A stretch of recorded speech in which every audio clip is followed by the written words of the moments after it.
నమస్తే. Welcome to Volga news. నేను Bhanusri. Cinema industry అందరూ కలిసి గూడా అంటే సినిమా పెద్దలందరూ కలిసి గూడా మొన్న సీఎంతో ముఖాముఖిగా భేటీ అయితే అయిన విషయం మనందరికీ తెలుసు.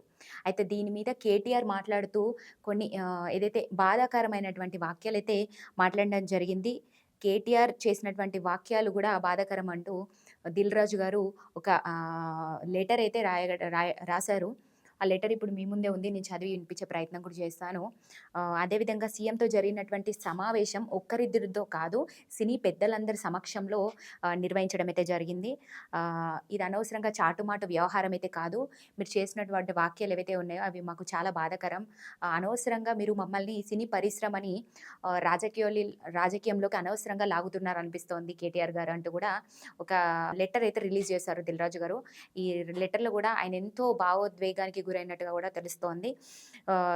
ఏదైతే ప్రస్తుతం ఆయన ఎఫ్‌డీసీ చైర్మన్‌గా ఉన్నారు.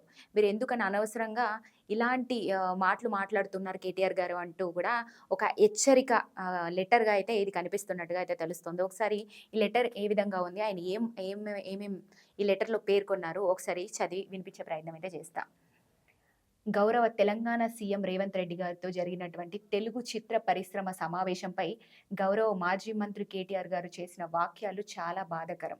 గౌరవ సీఎం గారితో జరిగిన సమావేశం ఒక్కరిద్దరితో చాటుమాటున జరిగిన వ్యవహారం కాదని అందరికీ తెలిసిందే.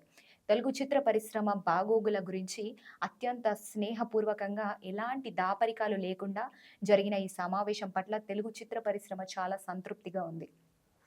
తెలుగు రాష్ట్ర అభివృద్ధి పయనంలో తెలుగు చిత్ర పరిశ్రమ భాగస్వామ్యమని గుర్తించి రాష్ట్రాభివృద్ధికి, సామాజిక సంక్షేమానికి మా బాధ్యతగా తగిన సహకారం అందజేయాలని సీఎం గారు ఆకాంక్షించారు. హైదరాబాద్ను గ్లోబల్ ఎంటర్టైన్మెంట్ హబ్గా తీర్చిదిద్దాలన్నదే సీఎం గారి బలమైన సంకల్పాన్ని తెలుగు చిత్ర పరిశ్రమ ప్రతినిధులుగా మేమందరం స్వాగతించడం జరిగింది.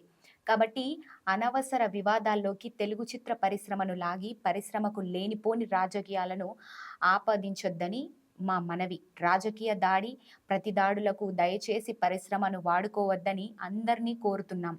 లక్షలాది మందికి జీవనోపాధి కల్పిస్తున్న తెలంగాణ తెలుగు చిత్ర పరిశ్రమకు అన్ని ప్రభుత్వాల సహకారం, ప్రజలందరికీ ప్రోత్సాహం ఎప్పటికీ ఉంటుందని ఆశిస్తున్నాం. సో విన్నారు కదా, కేటీఆర్ చేసినటువంటి వాక్యాలు ఏ విధంగా అయితే ఉన్నాయో దాని పట్ల దిల్‌రాజు గారు స్పందించి ఈ లెటర్ అయితే రాయడం జరిగింది. ఈ లెటర్‌లో కూడా మీరు విన్నారు కదా, చాలా ఎంతో ఆయన భావోద్వేగానికి గురయ్యారు. చాలా బాధపడ్డారని తెలుస్తోంది. అందరి సమక్షంలో జరిగినటువంటి ఈ సమావేశాన్ని మీరు ఇలా తప్పుపట్టడం, తప్పుదోవ పట్టించడం, రాజకీయాల్లోకి లాగడం ఇదంతా కూడా సరి అయింది కాదంటూ కూడా ఆయన పేర్కొన్నారు. కేటీఆర్‌కి చెప్పకనే చెప్పినట్టు కూడా ఒక హెచ్చరిక అయితే జారీ చేసినట్టుగా అయితే పూర్తిగా తెలుస్తోంది. మరి దీని పట్ల కేటీఆర్ గారు స్పందించి మరి ఆయన ఏమైనా క్షమాపణ చెప్పే అవకాశం ఉంటుందా? మరి ఏం మాట్లాడతారు చూడాలి.